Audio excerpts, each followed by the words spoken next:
Operating system.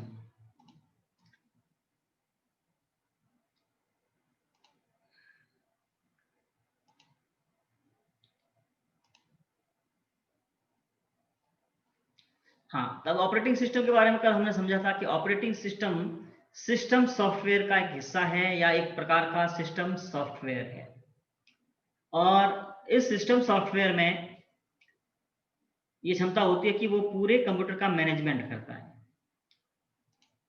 देखिए, पहला है ऑपरेटिंग सिस्टम क्या होता है। जैसे कल हमने पढ़ा भी था, कंप्यूटर अपना कार्य करने के लिए विभिन्न डिवाइसों तथा प्रोग्राम का सहारा लेता है। यानी कंप्यूटर एक तरह से हार्डवेयर का और सॉफ्टवेयर का समूह है। तो उसको उस पर काम करने के लिए बहुत सारे डिवाइस उसमें जोड़ने पड़ते हैं। प्रिंटर है, कंप्यूटर है, कीबोर्ड, माउस वगैरह होते हैं, और साथ में एप्लीकेशन प्रोग्राम्स भी होते हैं जिसके द्वारा हम कार्य करते हैं। तो इन डिवाइसों तथा प्रोग्राम्स को संभालने के लिए भी एक अलग से और विशेष कंप्यूटर प्रोग्राम होता है। इसी मास्टर प्रोग्राम को ऑपरेटिंग सिस्टम कहा जाता है। यानी कि ऑपरेटिंग सिस्टम अगर आपके कंप्यूटर में नहीं है या मोबाइल में नहीं है, तो आपका मोबाइल या आपका जो कंप्यूटर है वो कार्य नहीं कर पाएगा। जैसे आप मोबाइल देखा होगा, आप लोगों ने मोबाइल खरीदते हैं और आपके मोबाइल के अंदर एक ऑपरेटिंग सिस्टम आता है, एंड्रॉइड देखा होगा आप लोगों ने। एंड्रॉइड के भी खूब सारे वर्जन आ गए हैं और विंडोज मोबाइल भी आ गए हैं। वैसे जो एंड्रॉइड जो है वो भी एक प्रकार का ऑपरेटिंग सिस्टम है, लेकिन वो मोबाइल ऑपरेटिंग सिस्टम है। उसी प्रकार कंप्यूटर में जो ऑपरेटिंग सिस्टम आता है वो विंडोज आता है या लिनक्स आता है या यूनिक्स वगैरह आता है, वो अलग अलग ऑपरेटिंग सिस्टम इसमें आते हैं। तो ये मास्टर प्रोग्राम है, ये प्रोग्राम कंप्यूटर में होना जरूरी है, अनिवार्य है। इसके बिना आप कंप्यूटर पर कार्य नहीं कर सकते। ऑपरेटिंग सिस्टम छोटे रूप में इसे ओएस कहते हैं। एक कंप्यूटर प्रोग्राम होता है जो अन्य कंप्यूटर प्रोग्राम का संचालन करता है। यानी कि ये प्रोग्राम ही अन्य एप्लीकेशन प्रोग्राम को कंप्यूटर पर चलाने की अनुमति देता है। ऑपरेटिंग सिस्टम उपयोक्ता तथा कंप्यूटर सिस्टम के बीच मध्यस्थता का कार्य करता है। ये हमारे निर्देशों कंप्यूटर को समझाता है। यानी कि हमारी जो भाषा होती है, अंग्रेजी है या हिंदी है, जिसे कंप्यूटर नहीं जानता है, और कंप्यूटर की जो भाषा है वो बाइनरी कोड्स हैं जिसे हम नहीं जानते हैं। तो ये ऑपरेटिंग सिस्टम जो करता है वो क्या करता है, हमारी लैंग्वेज को, यानी कि जो हम टाइप करते हैं या जो क्लिक करते हैं उसको डिकोड करता है, हाँ, उसकी कोडिंग कर देता है आपके बाइनरी नंबर सिस्टम में, जिसे कंप्यूटर समझता है, उसका उपयोग करता है, कमांड का पालन करता है। और कंप्यूटर जो हमें सूचना देता है उसे क्या करता है ऑपरेटिंग सिस्टम, हमारे समझने योग्य सिस्टम में बदल देता है। यानी कि एक प्रकार से मध्यस्थता का कार्य करता है हमारे बीच में। ऑपरेटिंग सिस्टम के द्वारा अन्य सॉफ्टवेयर प्रोग्राम का हार्डवेयर का संचालन किया जाता है। हार्डवेयर भी तभी कार्य करेंगे जब ऑपरेटिंग सिस्टम कंप्यूटर में होगा। इसकी विशेषताएं जरा देख लेते हैं इसकी। प्राइमरी मेमोरी, हाँ, प्राइमरी मेमोरी को ट्रैक करता है। प्राइमरी मेमोरी कौन सी है, हमने मेमोरी सिस्टम पढ़ा था, जरा बताएंगे प्राइमरी मेमोरी कौन सी है। प्राइमरी मेमोरी के बारे में हमने पढ़ा था, तो प्राइमरी मेमोरी कौन सी है जरा मुझे बताएं। 3-4 दिन पहले हमारी क्लास लगी थी मेमोरी। RAM sir. रैम, बिल्कुल। जो रैम है वो प्राइमरी मेमोरी है।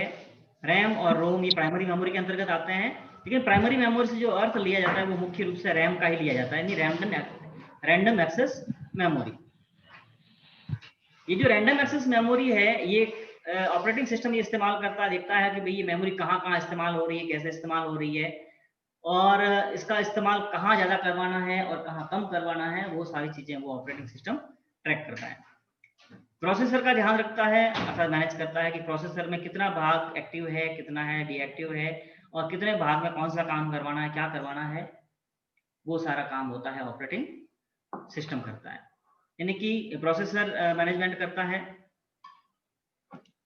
फिर है कंप्यूटर से जुड़े हुए सभी डिवाइसों को मैनेज करता है। जो भी कंप्यूटर से जुड़ी हुई डिवाइसेज हैं उनको मैनेज करता है, नहीं आउटपुट डिवाइसेज हैं या इनपुट डिवाइसेज हैं वो ढंग से काम करें, उसके लिए ऑपरेटिंग सिस्टम ही उसको अनुमति देता है। कंप्यूटर हार्डवेयर और सॉफ्टवेयर दोनों को मैनेज करता है। यानी कि मूल रूप से मोटे तौर पर कहें तो हार्डवेयर और सॉफ्टवेयर दोनों का मैनेजमेंट ही कंप्यूटर, ये ऑपरेटिंग सिस्टम ही करता है। पासवर्ड तथा अन्य तकनीकों के माध्यम से सुरक्षा प्रदान करता है। कई फीचर्स भी होते हैं इसमें, ताकि पासवर्ड लगाकर हम सिस्टम को सुरक्षित कर सकते हैं। कंप्यूटर द्वारा किए जाने वाले कार्यों का ध्यान रखता है और उनका रिकॉर्ड रखता है। जितना काम हो रहा है पूरी ट्रैकिंग होती है और उसको उसकी हिस्ट्री भी हम देख सकते हैं कि क्या क्या काम कंप्यूटर पे हुआ और क्या क्या नहीं हुआ। एरर्स जो आते हैं, कि जो कुछ कई बार मैसेज आ जाता है, कोई गड़बड़ी हो जाती है, तो एरर्स का ध्यान रखता है और खतरों से भी अवगत कराता है कि ये आपके कंप्यूटर में एंटीवायरस नहीं है। यानी कि एक्सेस सेंटर जो होता है कंट्रोल पैनल में, आपने देखा होगा, वो यही चीज़ कराता है हमें, वो मैसेज देता है और मैसेज देकर हमें बताता है कि आपके कंप्यूटर में एंटीवायरस नहीं है, या ऑटोमेटिक अपडेट सिस्टम ऑन नहीं है, या जो ऑटो अपडेट सिस्टम ऑन है वो नहीं है। यानी ये सारी चीज़ें बताता है हमें। यूजर और कंप्यूटर प्रोग्राम के बीच समन्वय बनाता है, मैनेजमेंट करता है, यानी इंटरफेस का कार्य करता है।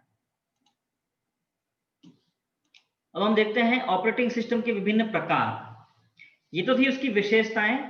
ऑपरेटिंग सिस्टम कितने प्रकार के होते हैं? नॉर्मली हम तो एक ऑपरेटिंग सिस्टम से ही परिचित रहते हैं। नॉर्मली जैसे कि आप कंप्यूटर पर कार्य करते हैं तो आप विंडोज को ही जानते हैं कि विंडोज एक ऑपरेटिंग सिस्टम है, लेकिन विंडोज अकेला ही नहीं ऑपरेटिंग सिस्टम है, उसके समान और भी कई ऑपरेटिंग सिस्टम्स हैं जिसका उपयोग वर्तमान समय में संसार में किया जा रहा है। बिल्कुल, ऑपरेटिंग सिस्टम हमेशा से ही कंप्यूटर के साथ रहे हैं। जैसे जैसे कंप्यूटर ने विकास किया वैसे वैसे ही ऑपरेटिंग सिस्टम भी अपने आप में विकसित होते गए हैं। ऑपरेटिंग सिस्टम को कई श्रेणियों में बांटा गया है, लेकिन यहाँ हम ऑपरेटिंग सिस्टम कुछ प्रमुख प्रकारों को जानेंगे। इसमें है multi user operating system. Multi user operating system यानी कि नाम से स्पष्ट है, जिसमें बहुत सारे यूजर एक साथ मिलकर कार्य कर सकते हैं। यह ऑपरेटिंग सिस्टम एक से अधिक उपयोगकर्ताओं को एक साथ कार्य करने की सुविधा प्रदान करता है, और इस ऑपरेटिंग सिस्टम पर एक समय में सैकड़ों उपयोगकर्ता अपना अपना कार्य कर सकते हैं। जैसे कल हमने जो सॉफ्टवेयर के बारे में पढ़ा था, और सिस्टम सॉफ्टवेयर का चौथा भाग पढ़ा था हमने, सर्वर। तो सर्वर और कुछ नहीं है, वो एक मल्टी यूजर ऑपरेटिंग सिस्टम ही है। वो मल्टी यूजर ऑपरेटिंग सिस्टम है, वो क्या करते हैं, जिस कंप्यूटर में भी होते हैं उस कंप्यूटर पर एक साथ हजारों लोग मिलकर कार्य कर सकते हैं।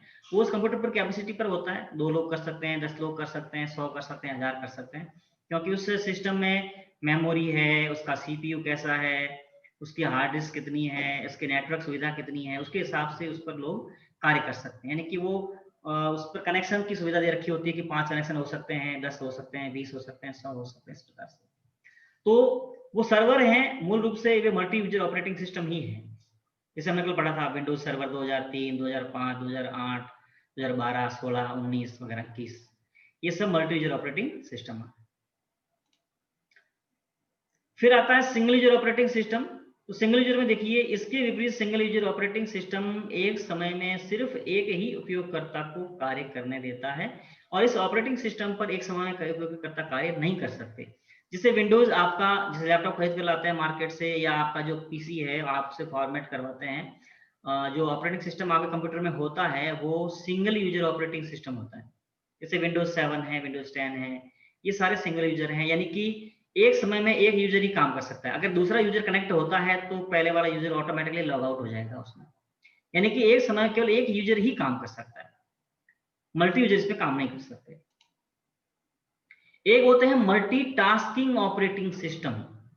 मल्टीटास्क यानी बहुत सारे काम एक साथ करना। तो ये ऑपरेटिंग सिस्टम उपयोगकर्ता को एक साथ कई अलग अलग प्रोग्राम्स को चलाने की सुविधा देता है। इस ऑपरेटिंग सिस्टम पर आप एक समय में ईमेल भी लिख सकते हैं और साथ ही साथ अपने मित्रों को चैट भी कर सकते हैं, है ना। यानी कि ईमेल भी लिख सकते हैं, चैटिंग भी कर सकते हैं, या गाने भी चला सकते हैं, एक साथ कई सारे काम कर सकते हैं। तो ये मल्टीटास्किंग ऑपरेटिंग सिस्टम कहलाते हैं। मल्टी प्रोसेसिंग ऑपरेटिंग सिस्टम, यह ऑपरेटिंग सिस्टम एक प्रोग्राम को एक से अधिक सीपीयू पर चलाने की सुविधा देता है। यानी कि एक ऑपरेटिंग सिस्टम जो होता है वो कई सीपीयू पर एक साथ चल सकता है, तो वो कहलाते हैं multi processing operating system. Multi threading operating system जो ये होते हैं, ये ऑपरेटिंग सिस्टम एक प्रोग्राम के विभिन्न भागों को एक साथ चलाने देते। कई बार क्या होते हैं, बड़े बड़े सॉफ्टवेयर होते हैं, और बड़े बड़े सॉफ्टवेयर के कई प्रोग्राम जो होते हैं वो एक साथ चलते हैं, अलग अलग सीपीयू पर अलग अलग भाग चल सकते हैं एक प्रोग्राम के। तो उस हिसाब से वो ऑपरेटिंग सिस्टम जो होते हैं वो मल्टी थ्रेडिंग ऑपरेटिंग सिस्टम होते हैं, जिसमें एक साथ एक प्रोग्राम के कई भाग चल सकते हैं, कई थ्रेड्स चल सकते हैं। Real time operating system, real time नाम से स्पष्ट है। रियल टाइम यानी कि एक उपयोगकर्ता द्वारा दिए गए इनपुट का तुरंत प्रक्रिया। जैसे कि आप कीबोर्ड से टाइप करते हैं, जैसे ही आपने ए दबाया तुरंत ही आपकी स्क्रीन पर आपको वर्ड की फाइल में ए दिखाई दे देगा, हाथों हाथ ही। तो वो रियल टाइम ऑपरेटिंग सिस्टम है। तो विंडोज ऑपरेटिंग सिस्टम है वो एक तरह से बिल्कुल अच्छी तरह से देखा जाए तो वो रियल टाइम ऑपरेटिंग सिस्टम है। आप लोग इसमें काम करते ही हैं, आप जानते ही हैं। और ये जो है WYSIWYG यानी कि what you see is what you get, जैसा स्क्रीन पर दिखाई दे रहा है वैसा ही प्रिंट भी होगा। तो ये एक देखा जाती है GUI का गुण है, यानी ग्राफिकल यूजर इंटरफेस का गुण है। यानी कि ग्राफिकल यूजर इंटरफेस में जैसा आप टाइप कर रहे हैं या काम कर रहे हैं वैसा ही आपको स्क्रीन पर भी दिखाई देता है। तो ये रियल टाइम ऑपरेटिंग सिस्टम का भी गुण है और GUI का भी गुण है। चलिए, ये जो आप देखिए चार्ट आप देख रहे हैं, डायग्राम देख रहे हैं, इस डायग्राम में ऑपरेटिंग सिस्टम के विभिन्न प्रकार कौन कौन से हैं। जैसे ऑपरेटिंग सिस्टम है, सिंगल यूजर ऑपरेटिंग सिस्टम है कि मल्टी यूजर ऑपरेटिंग सिस्टम है। यानी कि ऑपरेटिंग सिस्टम के दो भाग कर दिए गए हैं, दो प्रकार बता दिए गए हैं, एक तो है सिंगल यूजर, दूसरे मल्टी यूजर। अब सिंगल यूजर में भी दो प्रकार होते हैं, CLI या CUI भी कहते हैं इसको। CUI भी कह सकते हैं, CLI भी कह सकते हैं, यानी कि कमांड लाइन इंटरफेस भी कहते हैं, और कैरेक्टर यूजर इंटरफेस भी कहा जाता है। और दूसरे होते हैं GUI यानी कि ग्राफिकल यूजर इंटरफेस। जैसे आपके विंडोज के जो भी ऑपरेटिंग सिस्टम है वो सब GUI है, यानी ग्राफिकल यूजर इंटरफेस है, जिसमें चित्र होता है, माउस से क्लिक कर सकते हैं आप, आइकन्स होते हैं, डेस्कटॉप होता है, स्टार्ट मेनू होता है, ये सब होते हैं GUI का गुण होते हैं।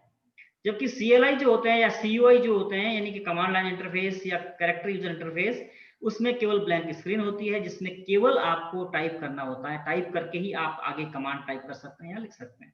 इसको भी अभी हम समझेंगे थोड़ी देर बाद में, आपको दिखाऊंगा किस प्रकार से है।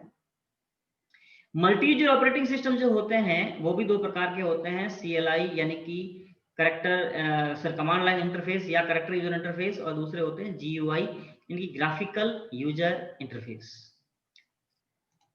ये देखिए आपके सामने एक सिंगल यूजर ऑपरेटिंग सिस्टम है और वो भी है CLI यानी कमांड लाइन इंटरफेस, या जिसको कैरेक्टर यूजर इंटरफेस भी कहते हैं। ये इसका उदाहरण है MS-DOS यानी कि माइक्रोसॉफ्ट डिस्क ऑपरेटिंग सिस्टम। इसका नाम तो डिस्क ऑपरेटिंग सिस्टम ही है, लेकिन इसको बनाया था माइक्रोसॉफ्ट कंपनी ने, इसलिए इसके नाम के आगे माइक्रोसॉफ्ट डिस्क ऑपरेटिंग सिस्टम लगता है, यानी कि एक उसका शॉर्ट नेम है MS-DOS, Microsoft disk operating system. जैसे आप स्क्रीन देख रहे हैं, बिल्कुल ब्लैंक काली स्क्रीन आ रही है और इसमें केवल कमांड है वो टाइप करके दिए जाते हैं। तो इसको भी हम थोड़ा सा समझ लेते हैं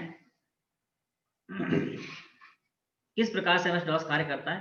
फिर ये स्लाइड पूरी कर लेते हैं, उसके बाद में थोड़ा समझ लेंगे, थोड़ा ठीक रहेगा, मैं समझा दूंगा आपको, ठीक है ना। तो ये MS-DOS याद रखिएगा, MS-DOS की फुल फॉर्म पूछते हैं, वो है Microsoft disk operating system.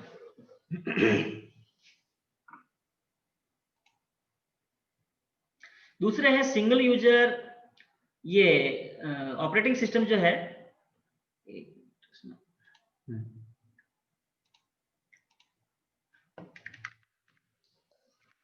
Single user operating system वो ऑपरेटिंग सिस्टम ये है जिसमें MS-DOS तो आपने देखा ही है, ये CLI है यानी कि कमांड लाइन इंटरफेस है, या CUI भी कहते हैं, है ना, कैरेक्टर यूजर इंटरफेस।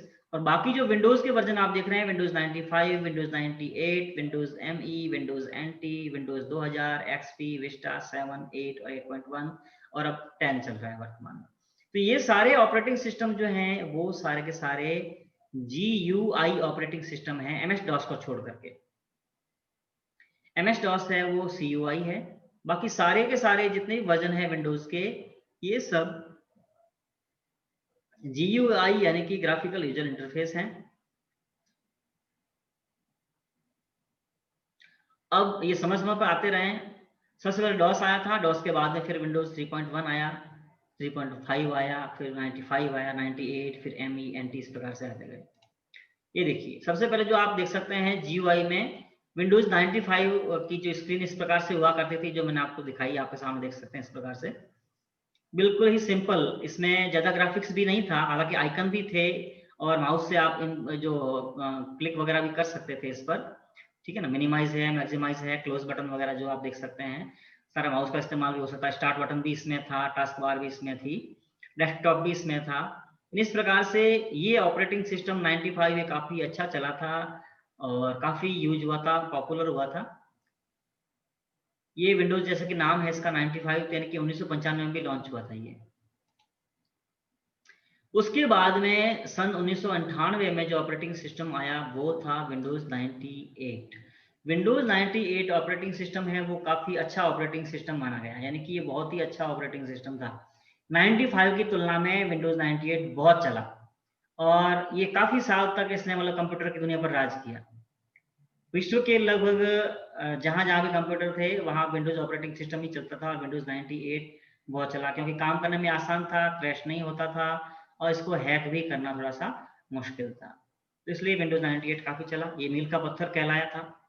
उसके बाद में इसमें भी आप देख सकते हैं कंटेंट वही के वही हैं, आइकन्स भी थे, टास्क बार भी थी, यहाँ जो पट्टी दिख रही है आपको इसे टास्क बार कहते हैं, ये टास्क बार भी थी, और ये स्टार्ट बटन जो यहाँ पर लिखा हुआ स्टार्ट, ये स्टार्ट बटन भी था और डेस्कटॉप भी था, और माउस पॉइंटर का प्रयोग यहाँ पर भी होता था, यानी माउस से आप काम कर सकते थे इसमें, तो ये भी बहुत चला।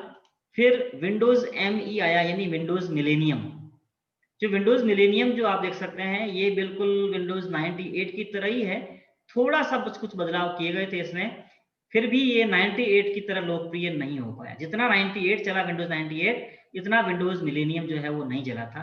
कंटेंट वही थे, थोड़ा ग्राफिक्स थोड़ा सा अच्छा था बस 98 की तुलना में, इसके जो चित्र वगैरह हैं, ग्राफिक्स आइकन वगैरह थोड़े से वो अच्छे दिखाई पड़ते थे, बाकी फीचर्स लगभग वही थे, लेकिन फीचर्स 98 के ज्यादा चले, यानी कि वो ज्यादा चला था।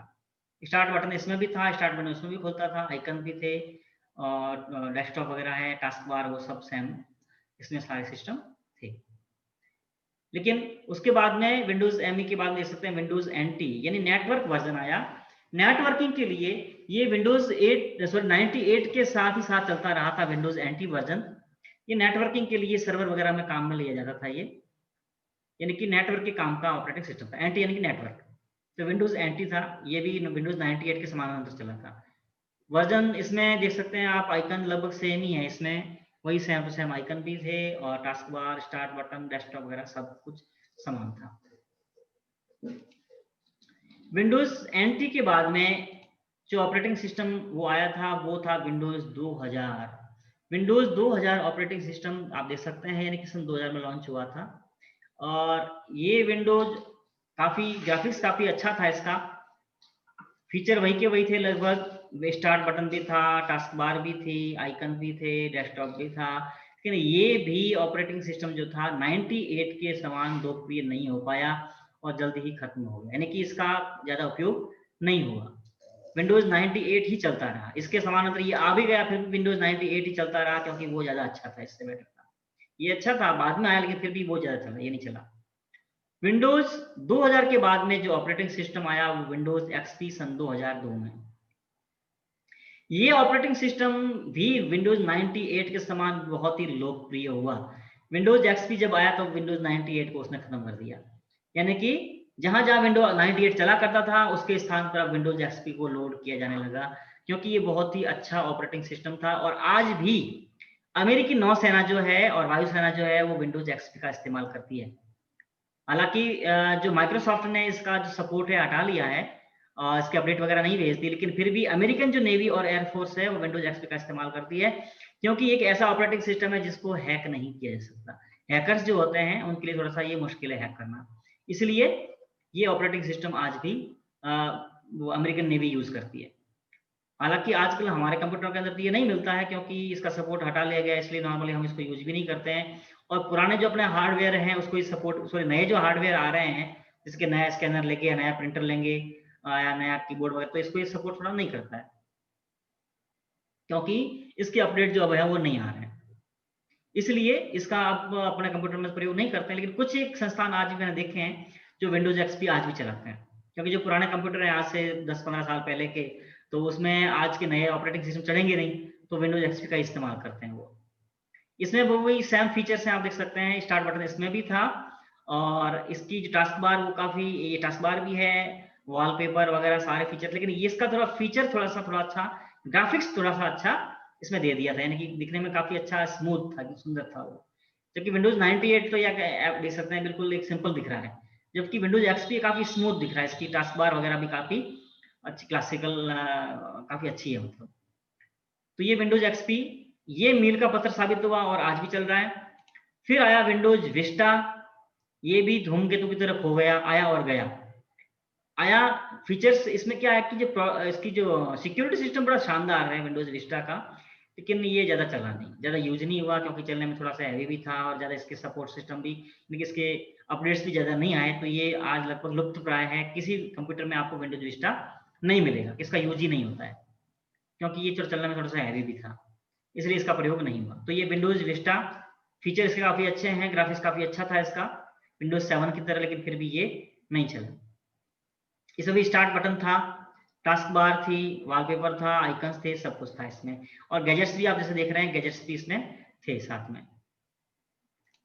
फिर आया विंडोज 7। विंडोज 7 जो ऑपरेटिंग सिस्टम है, जैसे आप स्क्रीन देख रहे हैं, और अपने लैब में भी आजकल देखो, हमने देखा होगा आपके कंप्यूटर, अपने कंप्यूटर में यहाँ पर विंडोज 7 चढ़ा हुआ है, हम उसका यूज भी करते हैं, आज भी करते हैं। और विंडोज 7 जो है वो भी एक मील का पत्थर, यानी कि विंडोज एक्सपी के बाद में जो बेस्ट ऑपरेटिंग सिस्टम आया वो विंडोज 7 आया, और आज भी लगभग काफी कंप्यूटर्स में है, जो पुराने कंप्यूटर हैं, जो भी नए कंप्यूटर भी हैं, तो उसमें विंडोज 7 आज भी आपको मिलेगा और बड़ी अच्छी तरह से ये कार्य कर रहा है, इसमें कोई भी अभी तक दिक्कत नहीं आ रही है। तो विंडोज 7 में भी फीचर्स वही के वही हैं, स्टार्ट बटन इसमें भी था और टास्क बार इसमें भी थी, वॉलपेपर भी था, आइकन्स भी थे, माउस का प्रयोग होता था वही, लेकिन इसके जो फीचर्स बड़े तकड़े हैं और बहुत ही अच्छे काम करने में स्मूथली चलता है, बहुत बढ़िया चलता है सिस्टम। तो ये भी एक तरह से मील का पत्थर ही कहा जाएगा विंडोज 7 को। विंडोज 7 के बाद में ऑपरेटिंग सिस्टम आया विंडोज 8, और उसके बाद में आया विंडोज 8.1। जैसा कि आप देख रहे हैं इस विंडोज 8 में टास्क बार तो थी अपने, जैसे कि मेरे लैपटॉप में आप लोग देख रहे होंगे, तो आप जब स्क्रीन पर देखते हैं तो वो उसमें विंडोज 8.1 है, वो यूज कर रहा हूँ मैं इसमें लैपटॉप में, क्योंकि ओरिजिनल ऑपरेटिंग सिस्टम है तो वो चल रहा है। इसमें जो है स्टार्ट बटन खत्म कर दिया गया विंडोज 8 में, और विंडोज 8.1 में स्टार्ट बटन को खत्म कर दिया गया नहीं है। इसमें प्रश्न RSCT में ये आता है कि विंडोज का वह कौन सा वर्जन है जिसमें स्टार्ट बटन नहीं है, विंडोज एक्सपी, विंडोज 7, विंडोज 8 या विंडोज 10। तो उसमें विंडोज 8 और विंडोज 8.1 ऐसे ऑपरेटिंग सिस्टम है जिसमें स्टार्ट बटन नहीं था, उसके स्थान पर ये स्टार्ट प्लेट्स लगा दी गई थी, है ना, जिसमें क्लिक करने पर इस प्रकार से आपकी स्क्रीन सामने खुल जाती थी टास्क पैन, और इसमें से आप कुछ भी जो भी आइकन आप क्लिक करना है उस पर क्लिक करके आप इसको चला सकते थे।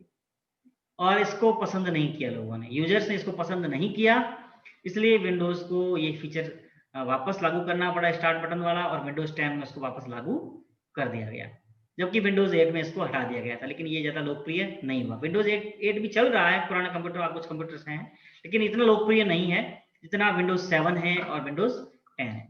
और वर्तमान में जो आ गया है वो विंडोज 10 है। अपने कुछ लैपटॉप पड़े हैं, लैपटॉप यहाँ पर अगर आप बाजार से नया लैपटॉप खरीद कर लाते हैं तो आपको उसमें विंडोज 10 प्रीलोडेड मिलेगा। विंडोज 10 में आप जैसे आप देख रहे हैं स्टार्ट बटन वापस लागू कर दिया गया है यहाँ पर, और यहाँ पर एक फीचर जोड़ा गया जिसे कोर्टाना कहते हैं।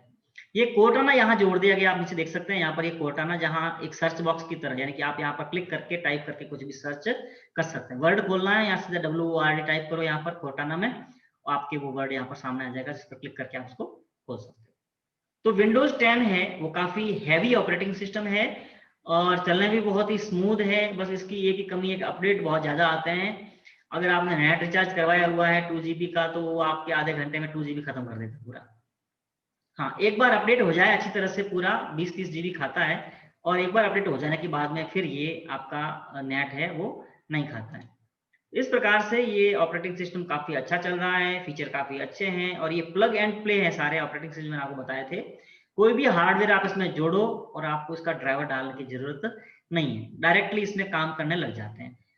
और इसके फीचर्स भी बहुत अच्छे हैं विंडोज 10 के, जो कि अब आगे हम बाद में इसको पढ़ेंगे। चलिए, तो ये जो अभी तक हमने पढ़े थे वो सारे थे सिंगल यूजर ऑपरेटिंग सिस्टम, जिसमें केवल एक उपयोगकर्ता ही उसमें काम कर सकता था। और अब जब हम पढ़ रहे हैं वो पढ़ रहे हैं मल्टी यूजर ऑपरेटिंग सिस्टम। जैसा आप देख सकते हैं यहाँ पर मल्टी यूजर ऑपरेटिंग सिस्टम में CPU एक है, यहाँ बीच में रखा हुआ है, और बहुत सारे यूजर्स हैं जो इस पर बैठकर काम कर रहे हैं, और सारे के सारे इससे जुड़े हुए हैं, इस मेन CPU से जुड़े हुए हैं। यानी सर्वर यहाँ चल रहा है, सर्वर के अंदर डेटाबेस यहाँ है, डेटा यहाँ सेव हो रहा है, वेबसाइट यहाँ पर पड़ी हुई है, और आप वेबसाइट यहाँ खोल लेते हैं, यहाँ खोल लेते हैं, यहाँ भी खोल लेते हैं, और सब जगह एक ही फाइल खोल करके आप उसको उसमें अपडेट कर सकते हैं। और वो अपडेट कहाँ से होगा, इस मेन सीपीयू में सेव हो जाता है। लेकिन ये इस पर ऐसे काम नहीं करेगा, उसके लिए हमें इसके अंदर एक मल्टी यूजर ऑपरेटिंग सिस्टम डालना पड़ेगा, जिसको कल मैंने आपको बताया था सर्वर। तो वो सर्वर वो मल्टी यूजर ऑपरेटिंग सिस्टम होते हैं जो कि केंद्रीय कंप्यूटर में डाले जाते हैं, ताकि आप बहुत सारे यूजर एक साथ उसमें काम कर सकें। तो ये है मल्टी यूजर ऑपरेटिंग सिस्टम का एक अवधारणा। अब हम देखते हैं CLI multi user operating system. जैसा कि आपने MS-DOS अभी देखा था, MS-DOS CLI single user operating system है, यानी कि उसमें केवल एक उपयोगकर्ता कार्य कर सकता है। लेकिन CLI multi user operating system भी होते हैं, जैसे कि यूनिक्स, जैसा आप देख सकते हैं यहाँ पर। ये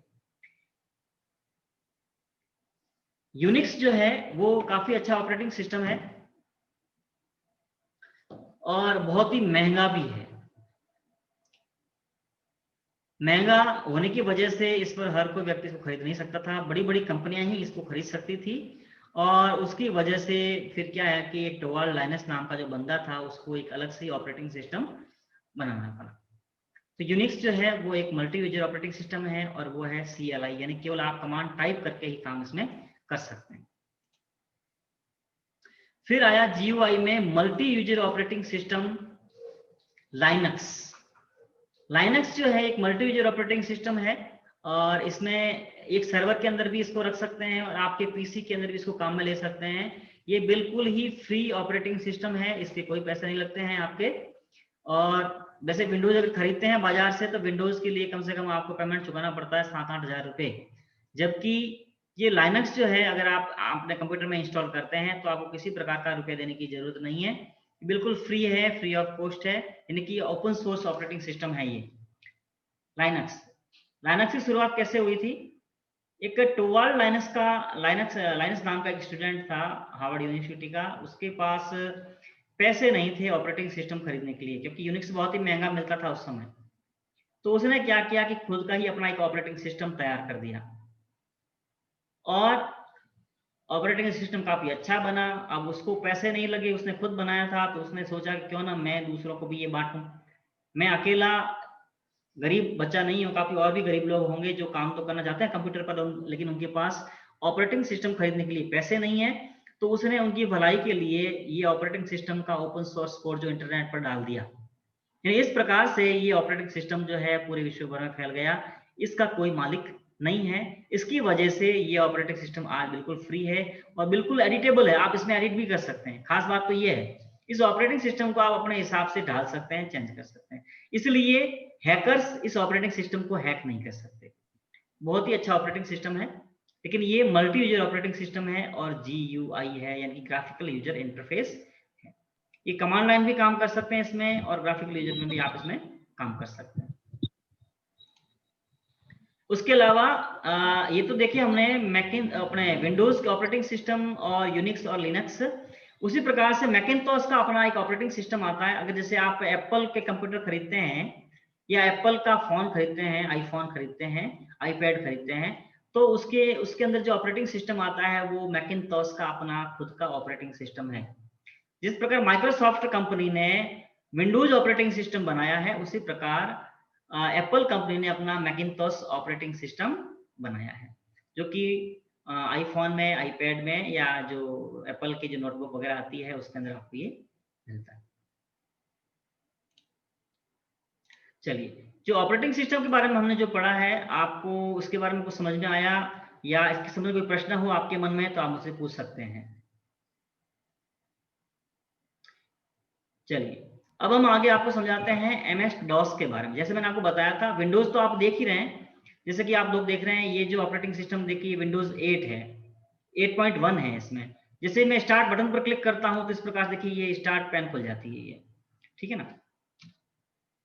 तो ये इस विंडोज 8.1 की विशेषता है।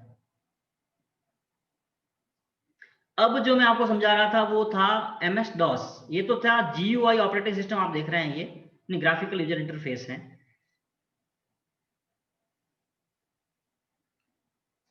जिसमें आप किसी भी आइकन पर डबल क्लिक करके उसको खोल सकते हैं, यानी आइकन माउस का उपयोग कर सकते हैं, आइकन का उपयोग कर सकते हैं, यानी ग्राफिक्स का उपयोग आप इसमें कर सकते हैं। अब जैसे कि MS DOS के बारे में समझे हम, तो यहाँ पर सर्च बॉक्स में जाएंगे और आप यहाँ पर टाइप कीजिए CMD। जैसे आप CMD टाइप करेंगे, देखिएगा आपके सामने कमांड प्रॉम्प्ट खुल करके आता है। ये कमांड प्रॉम्प्ट ही MS DOS है। पहले ये MS DOS के नाम से आता था और आज ये विंडोज के अंदर ये CMD के नाम से यानी कमांड प्रॉम्प्ट के नाम से आता है। जैसे आप इसको खोलेंगे, आप देखते हैं इस प्रकार से आपके सामने बिल्कुल ये ब्लैक स्क्रीन खोली गई है और ये देखिए डायरेक्टरी का पाथ भी आ रहा है, C है, फिर कॉलन है, ऑब्लिक है, यूजर ऑब्लिक एजुकेशन। इसका मतलब है कि C ड्राइव के अंदर यूजर्स में एजुकेशन नाम के फोल्डर के अंदर आप अभी आए हुए। जैसे आपको D में जाना है तो हम क्या करते हैं, दिस पीसी खोलते हैं, डबल क्लिक करते हैं, फिर D में जाते हैं। लेकिन अगर यहाँ DOS में जाना है तो आपको यहाँ माउस काम नहीं करेगा, तो आपको यहाँ पर टाइप करना पड़ेगा D और फिर पीछे लगाने पड़ेंगे आपको कॉलम और फिर आपको लगाना पड़ेगा कीबोर्ड से एंटर। अब जैसे एंटर लगाते हैं आप देखिए ये आप D में पहुंच गए, यानी कि अभी आप देख सकते हैं ये प्रॉम्प्ट जो आ रहा है D फिर कॉलन ऑब्लिक और ये आपके प्रॉम्प्ट। तो इस प्रकार से ये MS DOS है और उसके अंदर जैसे आपको डायरेक्टरी देखनी है तो DIR ये डायरेक्टरी, ये सूची खुल गई। स्क्रीन साफ करनी है आप टाइप करेंगे CLS, यानी कमांड आपको याद होने चाहिए और वो कमांड आप इस यहाँ पर डाल करके आप काम कर सकते हैं। तो ये था आपके MS DOS। आज हमें ऑपरेटिंग सिस्टम के बारे में पढ़ा, MS DOS के बारे में फिर कभी हम और विस्तार से पढ़ेंगे। सर जी बोलिए। सर सर ये यूजर लिखा हुआ है, यहाँ अगर विंडो डालना है तो कैसे होगा? कहाँ पर? ये कमांड पर बोर्ड में, यानी कमांड में D आ रहा है अभी यहाँ पर, इसलिए सी कॉल यूजर लिखा हुआ था, वहां पर विंडो अगर डालना है तो। हाँ, उसके लिए तो क्या होता है कि विंडो तो नहीं आ सकता, उसके लिए आपको क्या करना पड़ेगा, यहाँ पर जा करके यहाँ सर्च में जाना पड़ेगा। जैसे आप CMD आपने टाइप किया और इसमें आपको कमांड प्रॉम्प्ट राइट क्लिक करके रन एज एडमिनिस्ट्रेटर के रूप में खोलना पड़ेगा। यहाँ पर देख रहे हैं आप इसको, तब ये C में नहीं, उसमें नहीं रहेगा, यूजर में नहीं रहेगा। ये देखिए यहाँ पर ये विंडोज आ गया, विंडोज सिस्टम 32 देख सकते हैं आप, ठीक है ना? एडमिनिस्ट्रेटर। हाँ, रन एज एडमिनिस्ट्रेटर करेंगे तब आप यहाँ पर पहुंच जाएंगे। चलिए आज की क्लास का टाइम खत्म हो रहा है, 40 मिनट ही हैं अपने, बंद हो जाएगा सिस्टम अभी। चलिए तो आज क्लास यहीं खत्म करते हैं, फिर कभी इस पर चर्चा करेंगे विस्तार से, ठीक है? तो बहुत बहुत धन्यवाद सभी का क्लास ज्वाइन करने के लिए। चलिए कल मिलते हैं वापस इसी टाइम पे।